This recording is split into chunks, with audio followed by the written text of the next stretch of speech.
Hello! I am Arwel Mendoza, a proud alumnus of ICCT Colleges, holding a Bachelor of Arts in Mass Communication, Batch 2014.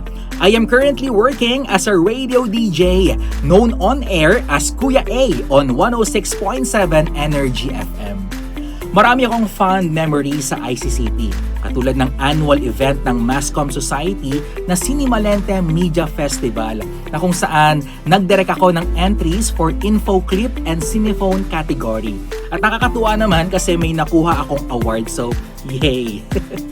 Malaki ang naitulong sa akin ng ICCT in helping me discover and hone my talents and skills na nagagamit ko ngayon sa industriya ng media. Through the guidance of our dedicated professors, natutunan ko rin ang kahalagahan ng pagkatuto and continuous growth, especially in preparing ourselves for our future careers.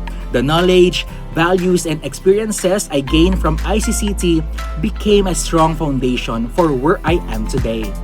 Natatandaan ko pa noon nung nagsisimula ako sa mundo ng radyo, ang baon ko lang ay pangarap at experiences na nagain ko dahil sa opportunities na inopen ng ICCT nung nag-intern ako.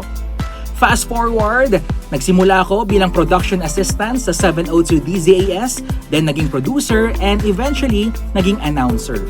After 7 years, from AM, nag-transition ako sa FM band. Now, ako na ang inyong kuya na laging may say, si Kuya A sa 106.7 Energy FM.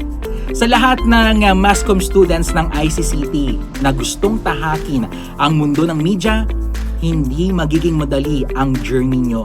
Kaya ang puhunan mo ay tiwala sa Panginoon at tiwala sa iyong kakayahan.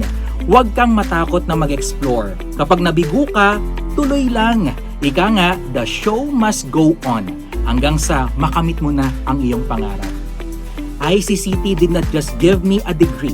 It helped me grow as a person, build my confidence, and prepare for the opportunities and challenges of the real world. I am proud to be an ICCT alumnus, and I am for ICCT.